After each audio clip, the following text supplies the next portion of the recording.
안녕하십니까. 김효수 박사입니다. 오늘은 척도 찾는 것과 어떤 척도를 선정해야 좋을지에 대해서 말씀을 드릴게요. 네.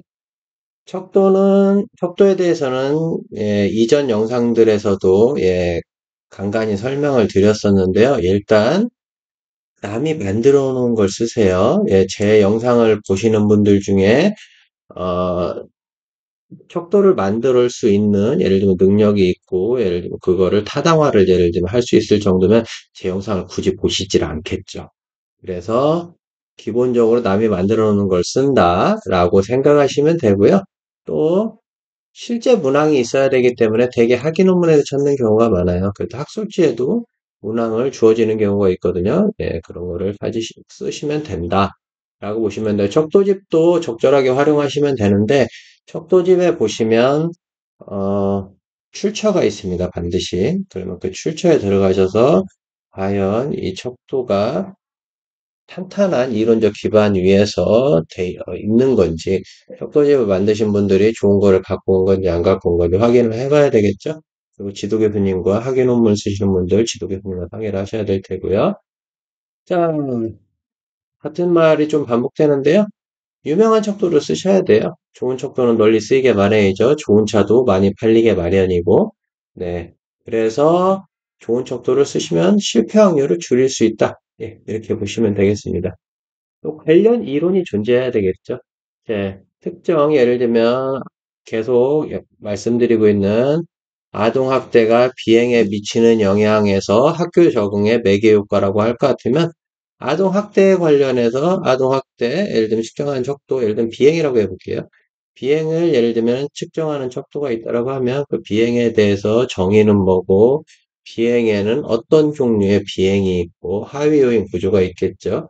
그리고 그것들을 하위요인 구조를 각각의 하위요인을 측정하기 위한 문항들이 있겠죠. 이런 식으로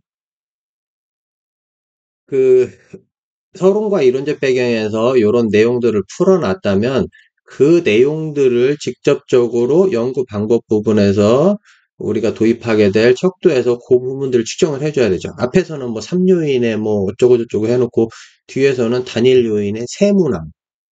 예를 들면 이렇게 쓰면은 곤란하죠. 네네.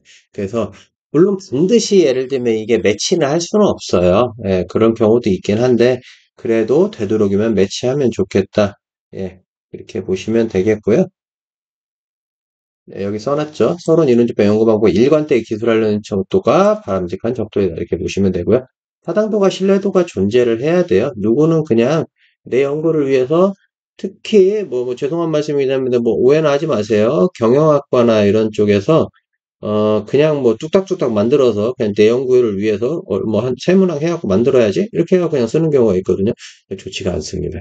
그래서 나를 위해서 그냥 만들어서 내 연구를 위해서 만들어서 쓰고 예 그런 척도 갖다가 쓰지 마세요. 그분은 괜찮아요. 그분은 어차피 통과됐고 그분은 어차피 뭐 예를 들면 뭐 졸업했고 뭐 학술지 실렸고 하면 상관없는데 예, 나는 그분 거를 갖다 쓰면 안 된다.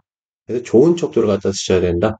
예, 이렇게 보시면 돼요. 그리고 오리지널 척도, 예를 들면, 어떤 식으로 예를 들면, 뭐, 특히 이제 우리는 뭐, 미국이나 영문으로 된 이제 논문을 번역해서 쓰는 경우가 많은데, 그 번역이 매끄럽지 않은 경우가 많아요. 예, 그리고 뭐, 이상하게, 예를 들면 번역해 놓은 경우도 있고, 잘못 번역해 놓은 경우도 있고, 오리지널 척도를 보고 번역이 제대로 되어 있는지 반드시 확인을 해야 된다.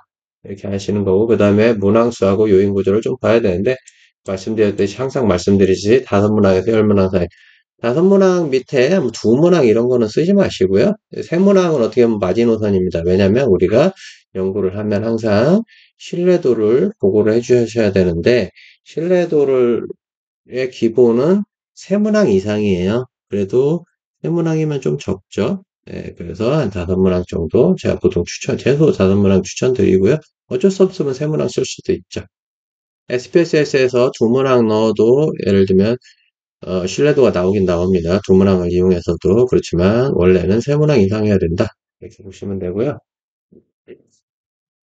이거는 참고적으로 써놨습니다. 그래서 다문항 척도를 실제로 하실 분들은 어떤 식으로 자기가 개발하고 싶다라고 하실 것 같으면 이런 절차를 통해서 개발하시면 된다라는 거를 내용을 적어놨습니다. 그래서 오늘 다시 한번 정리해드리면 가장 중요한 거 유명한 척도를 쓰셔라.